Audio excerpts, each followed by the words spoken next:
Hello friends, super magic રસોઈમાં મિત્રો હું આપનું સ્વાગત કરું છું। આજે આપણે બુંદીના લાડુ એટલે કે મોતીચૂર લાડુની રેસીપી હું તમારી સાથે શેર કરું છું। તો તમને ચોક્કસ ઉપયોગી થશે રક્ષાબંધન ઉપર। તો તમને ગમે તો લાઈક કરજો, શેર કરજો અને સબસ્ક્રાઇબ કરવાનું તો ભૂલતા જ નહીં।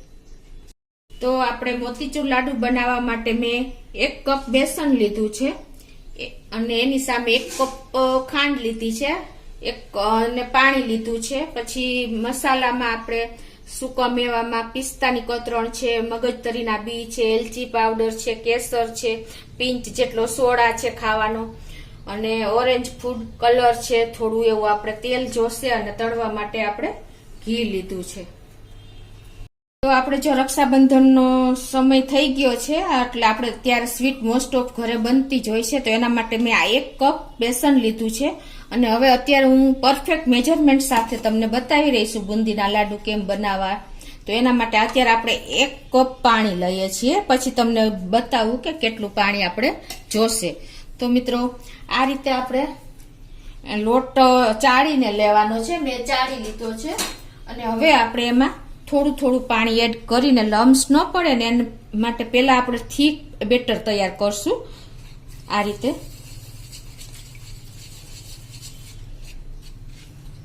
પછી આપણે જોઈએ એમ પતલું કરતા જશું, હું તમને પરફેક્ટ મેજરમેન્ટ જ બતાવું છું।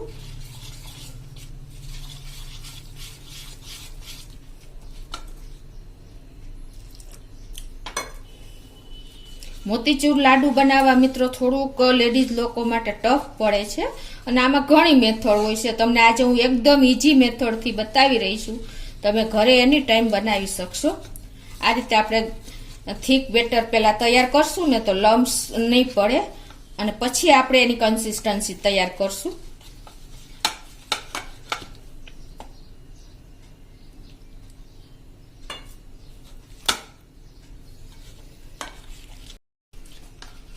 તો મિત્રો જો આપણે આ બેટર બનાવવામાં 1 કપ બેસન સામે આપણે 1/4 કપ પાણી જોયું છે, જો 1/4 કપ પાણી આપણું રહ્યું છે।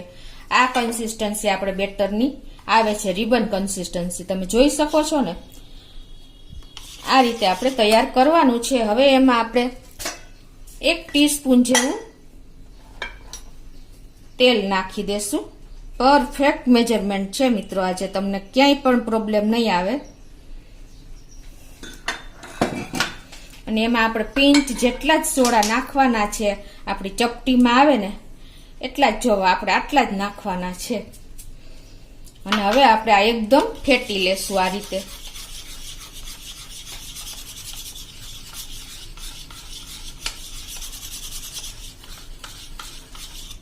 જોવો આવું આપણું બેટર તૈયાર થશે, નહીં બહુ પતલું કે નહીં બહુ જાડું।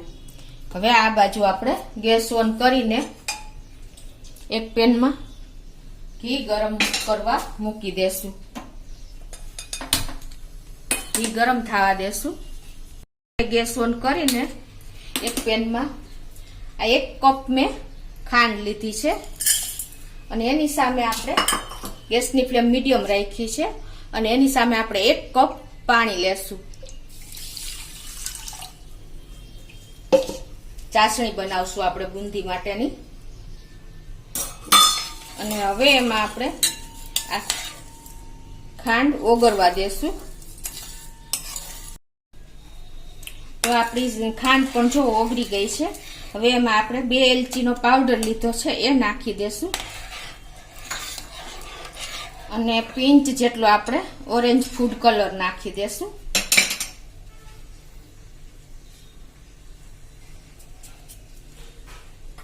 થોડા એવા આપણે 5 થી 7 કેસરના તાતણા નાખી દેશું, અને હવે આને આપણે તાર નથી કરવાનો ચાસણીનો, ચીપચીપી ચાસણી તમને ખ્યાલ જ હોય છે બુંદીના લાડુ માટેની, એવી ચાસણી આપણે મીડિયમ ગેસ ઉપર બનાવી લેશું। અને હવે આપણે આમાં અડધા લીંબુનો, નાનો લીંબુ છે અને અડધા લીંબુનો રસ નાખી દેશું, એટલે આપણી ચાસણીમાં ક્રિસ્ટલ ન થાય। તો બુંદીના લાડુ માટેની જો આપણે ચીપચીપી ચાસણી પણ તૈયાર થઈ ગઈ છે. હવે આપણે ગેસ બંધ કરી દેશું. આપણે બુંદી એના લાડુ બુંદી બનાવવા માટે ઝારા વગર આપણે જો આ રીતે તમારી પાસે ખમણી હોય ને આપણે ગ્રેટર એમાં આપણે બનાવશું, એટલે ઝારાની કોઈ જરૂર જ નહીં પડે. તો હવે શું કરવાનું છે, આપણે આ બાજુ આપણું ઘી પણ ગરમ થઈ ગયું છે અને આપણું આ બેટર પણ જો મેં રિબન કન્સિસ્ટન્સી તમને બતાવી એ પ્રમાણે જ આપણું તૈયાર થયું છે. તમને ખ્યાલ આવી જ ગયો, પરફેક્ટ મેજરમેન્ટ સાથે જ બતાવ્યું છે. હવે આપણે શું કરવાનું છે મિત્રો કે આ રીતે આપણે આટલી ઊંચાઈએ આ ગ્રેટર એટલે કે ખમણી રાખવાની છે અને આમાંથી આપણે બેટર લઈ લેશું.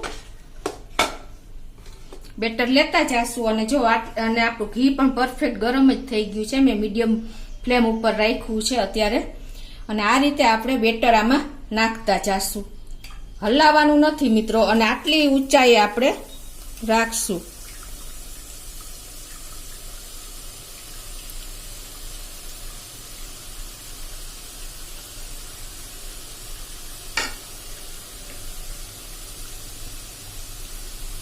આપણે જ્યાં સુધી તેલમાં પૂરું થઈ જાય ને ત્યાં સુધી આપણે આ રીતે બેટર નાખતા જાશું.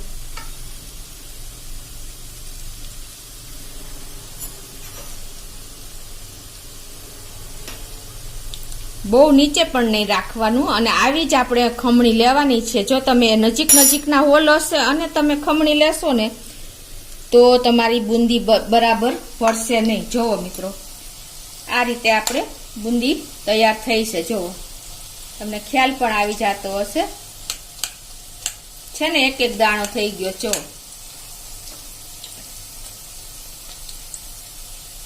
હવે આને આપણે 1 થી 2 મિનિટ ખાવા દેશું. તો જો આપણે એકદમ રાઉન્ડ શેપ આવ્યો છે. આ રીતે તમારું બેટર પરફેક્ટ મેજરમેન્ટ સાથે હશે ને તો તમારી બુંદીમાં કોઈ જાતનો પ્રોબ્લેમ નહીં આવે. અને હવે આપણે જો 2 મિનિટ થઈ ગઈ છે અને આપણી બુંદી પણ તૈયાર થઈ ગઈ છે તો આપણે લઈ લેશું બધી બુંદી.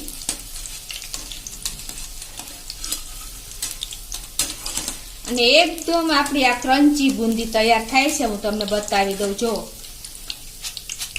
અવાજ પણ આવતો હશે છે ને મિત્રો. તો હવે આપણે એક પ્લેટમાં લઈ લેશું.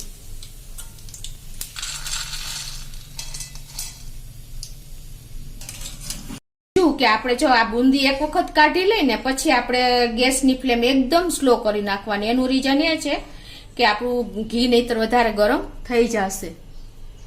અને બીજું કે તમે દર વખતે જો તમારે આ ખમણીને સાફ કરતી રહેવી પડશે, નહીતર તમારી બુંદીનો શેપ રાઉન્ડ શેપમાં નહીં આવે. એટલે આવી નાની બાબત જો તમે મિત્રો ધ્યાન રાખશો ને તો તમારું પરફેક્ટ રિઝલ્ટ બુંદી બનાવવા માટેનું મળશે.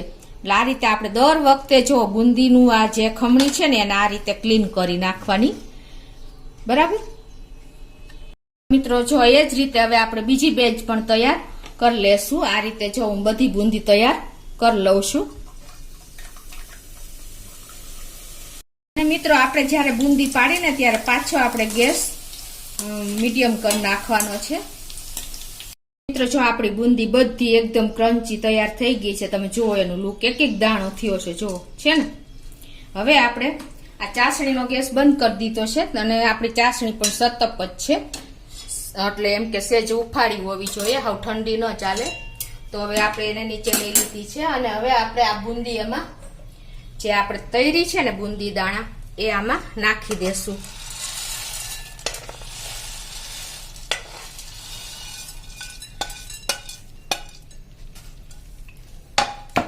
અને એને આપણે મિક્સ કરી લેશું. અને આને આપણે આવી રીતે મિક્સ કરીને અને 5 મિનિટ આપણે રાખી દેશું. એટલે એકદમ સરસ બુંદીનો દાણો ચાસણી ચૂસી લેશે અને આપણી બુંદી પરફેક્ટ તૈયાર થશે. પછી આગળની પ્રોસીજર હું તમને બતાવું છે ને મિત્રો. એકદમ મોતીચૂર લાડુ માટેના બુંદી તૈયાર. જો હવે આને આપણે 5 મિનિટ રાખી દેશું. તો જો 10 મિનિટ થઈ ગઈ છે અને જો આપણી બુંદીએ બધી ચાસણી ચૂસી લીધી. તમે જોઈ શકો છો અને એકદમ રેડી આપણી આ બુંદી થઈ ગઈ છે. હવે આના આપણે લાડુ બનાવવાના છે. તો એના માટે પણ હું તમને ટ્રીક બતાવું મિત્રો. એમાં શું કરવાનું છે, આપણે એક મિક્સર જાર લેવાનું છે અને એમાં આપણે આ થોડો આ બુંદીનો નાખતા જાશું અને એને આપણે પલ્સ મોડ ઉપર ક્રમ્બલ થોડું થોડું કરવાનું છે. આખો આટો નથી ફેરવવાનો. આ રીતે આપણે પલ્સ મોડ ઉપર ફેરવીને હું તમને પછી બતાવું. આપણે ખાલી ક્રમ્બલ થાય ને એવું કરવાનું છે. સાવ આપણે અડધો આટો લેશો ને એટલે આ રીતે તમારે બુંદી તૈયાર થઈ જશે. તો આપણે એક પ્લેટમાં લઈ લઈએ. જો મેં બધો મિક્સર જારમાં પલ્સ મોડ ઉપર બુંદી ફેરવી લીધી છે અને આપણો લાડુ બનાવવા માટેનું બેટર પણ તૈયાર થઈ ગયું છે. હવે આમાં આપણે આ મગજતરીના બી મેં 2 ટેબલ સ્પૂન જેવા લીધા છે એ નાખી દેશું અને આ પિસ્તા પણ મેં 5 થી 7 પિસ્તાની કતરણ કરી છે એ નાખી દેશું અને હવે આ બધું આપણે મિક્સ કરી લેશું. અને હવે આના આપણે સૂકો મેવો નાખી દીધો છે અને આના લાડુ તૈયાર કરી લેશું.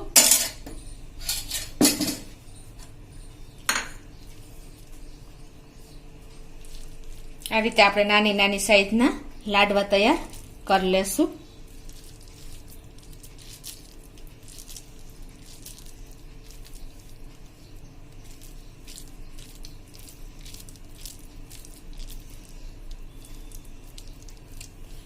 જો મિત્રો એકદમ આપણા પરફેક્ટ જો બુંદીના લાડુ આ રીતે હું બધા લાડુ તૈયાર કરી લઉં છું. આ રીતે આપણે સિલ્વર ફોઇલથી પણ ડેકોરેશન કરી દીધું છે અને હવે આપણે જો આપણા બુંદીના મોતીચૂર લાડુ એકદમ સરસ પરફેક્ટ તૈયાર છે. આ રીતે આપણે ગુલાબની પંખુડીથી ડેકોરેટ કરી લેશું અને મિત્રો જો એકદમ બાર જેવા જ આપણા મોતીચૂર લાડુ તૈયાર થયા છે. હું તમને ખોલીને પણ બતાવી દઉં. છે ને એકદમ એટ્રેક્ટિવ. હવે તમને એક પીસ ખોલીને પણ બતાવી દઉં. જો એકદમ પરફેક્ટ આપણા લાડુ તૈયાર થયા છે. બાર જેવા જ. બહાર લેવા જવાની પણ તમારે જરૂર નહીં પડે. તો તમને ચોક્કસ આ મારો મોતીચૂર લાડુનો વિડીયો ગમ્યો હશે અને તમે આ રક્ષાબંધન ઉપર ચોક્કસ આ રીતે ટ્રાય કરજો અને તમે મને કોમેન્ટ બોક્સમાં જણાવજો કે આપણા લાડુ કેવા બન્યા છે મિત્રો. અને તમને ગમે તો લાઈક કરજો, શેર કરજો અને સબસ્ક્રાઈબ કરવાનું તો ભૂલતા જ નહીં.